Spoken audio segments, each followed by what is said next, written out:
안녕하세요. 여러분, 오늘은 부자들의 비밀, 풍수지리에 대한 이야기를 하려고 합니다. 한국 전통 문화 속 풍수지리, 줄여서 풍수에 대해 이야기해 보겠습니다. 풍수는 단순히 땅을 좋다, 나쁘다로 나누는 미신이 아닙니다. 자연의 형세와 인간의 삶이 서로 연결되어 있다는 오래된 사유 방식이자 자연과 인간 사이의 조화를 추구하는 전통 학문입니다. 한국의 풍수지리는 땅의 모양과 기운을 바탕으로 인간의 기흉화복, 즉 운과 복, 불행을 설명합니다. 풍수, 지술, 음양 등 다양한 이름으로 불려왔으며 이 이론에 따르면 땅도 생명처럼 스스로의 기운을 가지고 있다고 봅니다. 기운이 좋은 땅에 집을 짓거나 무덤을 쓰면 자손이 번창하고 부귀를 누릴 수 있다고 믿었고, 반대로 기운이 나쁜 곳을 선택하면 불행이나 병, 흉사를 겪을 수 있다고 여겼습니다. 이러한 믿음 아래 풍수에서는 인간의 흥망성쇠가 단순한 개인의 노력이나 운이 아닌 하늘과 땅의 기운에 의해 결정된다고 보았습니다. 풍수의 기원에 대해서는 다양한 의견이 있지만 가장 널리 알려진 설은 신라 말기 불교 선종의 승려들이 중국에서 풍수 이론을 받아들여 전파했다는 것입니다. 실제로 신라 왕릉들을 살펴보면 오늘날 풍수 원칙으로 여겨지는 좌청룡, 우백호, 좌북조남 같은 기본적인 배치가 잘 지켜지지 않은 경우가 많습니다. 이를 보면 신라 후기까지는 지금 우리가 말하는 풍수 개념이 본격적으로 도입되진 않았고, 혹시 알려졌더라도 왕실이나 귀족층에서 적극적으로 활용하진 않았다는 사실을 알 수 있습니다. 물론 신라에도 전불칠처 같은 고유 신앙과 결합된 길지 개념은 있었지만 이는 중국에서 들여온 풍수지리와는 기준이 조금 달랐던 것으로 추정됩니다. 이처럼 풍수는 단순히 땅을 고르는 기술이 아니라 자연을 이해하고 공간을 해석하며 인간의 삶과 연결 지으려는 깊은 철학이 담긴 문화입니다. 지금도 많은 분들이 집터, 맷자리, 건물의 방향을 고를 때 풍수를 참고하고 있고, 그만큼 이 전통은 오늘날까지도 한국인의 삶 속에 녹아 있습니다. 풍수지리에서는 집 안의 모든 공간이 저마다의 기운을 지니고 있다고 봅니다. 그 중에서도 화장실은 아주 독특한 의미를 가지고 있습니다. 눈에 잘 띄지 않는 곳에 있고 오물과 물이 오가는 공간이며 정화와 배출의 기능을 동시에 하기 때문에 집 안에서 음기가 가장 강하게 머무는 곳으로 여겨집니다. 음기가 강하다는 건 곧 조용하고 차가우며 정적인 기운이 많다는 뜻인데, 이 음기가 조화를 잃고 과도해질 경우 집 전체의 에너지 흐름에 좋지 않은 영향을 줄 수 있다고 생각합니다.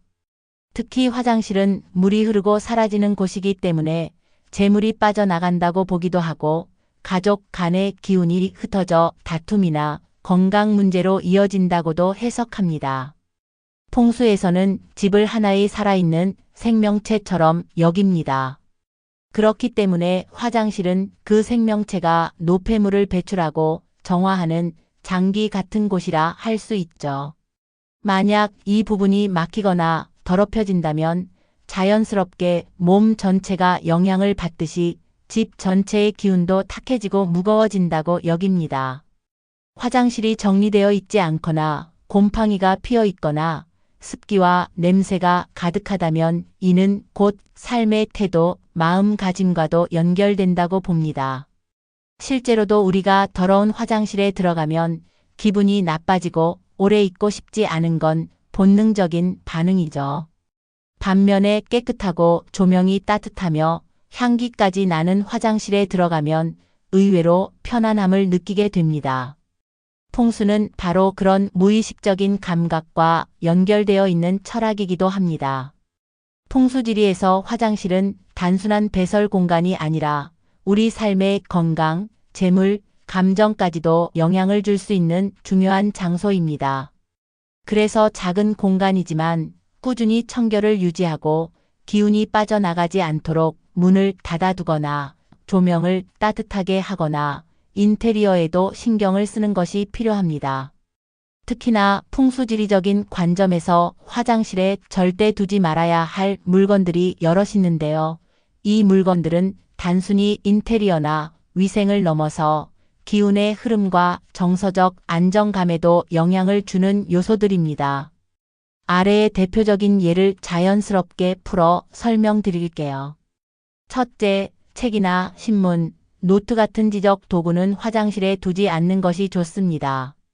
책은 창의력, 지식, 학문의 상징이고 양기의 대표적인 물건인데 화장실은 음기가 가득한 공간입니다. 이 둘이 부딪히면 기운의 균형이 깨지고 무의식적으로 책에 대한 흥미나 집중력이 떨어질 수 있다고 여겨집니다. 또한 지적인 활동에 대한 무의미함이 쌓일 수 있으니 학습과 관련된 물건은 거실이나 서재 등 밝고 기운이 좋은 곳에 두는 것이 바람직합니다. 특히나 화장실에서 볼일을 보면서 책을 보는 행위는 절대로 하지 않는 게 좋습니다. 둘째, 식물은 생명력과 양기의 상징이지만 화장실에는 적절하지 않습니다. 화장실은 습기가 많고 음기가 강한데 이런 환경은 식물의 생장을 방해하고 금세 시들게 만듭니다. 시든 식물은 시각적으로도 음산한 분위기를 만들고 결과적으로 건강운이나 재물운에 영향을 줄 수 있다는 해석도 있습니다.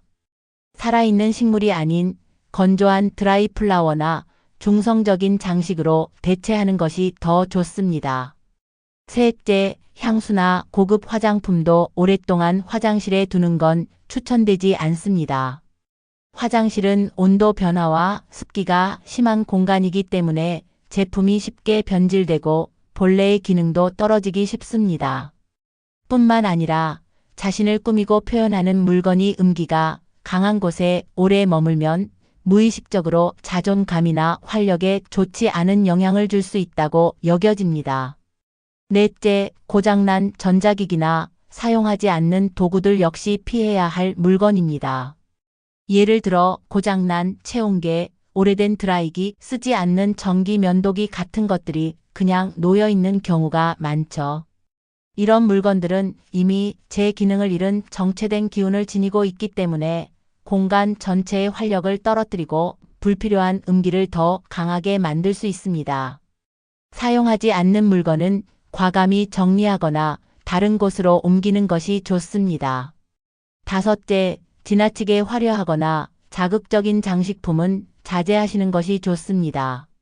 반짝이는 금속, 붉은 조명, 복잡한 무늬의 그림 같은 것들은 화장실의 기운을 더 요란하게 만들고 공간의 안정감을 해칠 수 있습니다. 화장실은 몸과 마음을 가볍게 비우는 곳이니 시각적으로도 차분하고 정돈된 느낌을 주는 것이 좋습니다. 영상 끝까지 봐주신 분들께 감사드리며 구독과 좋아요 한 번씩 눌러주시면 앞으로도 더 좋은 영상을 전해드릴 수 있습니다. 댓글에 여러분의 성별, 생년월일, 태어난 시각과 질문을 남겨주시면 제가 직접 답글로 명리학을 기반한 사주를 통해 조언을 드리도록 하겠습니다. 감사합니다, 여러분. 다음 영상에서 더 많은 이야기로 찾아뵙겠습니다.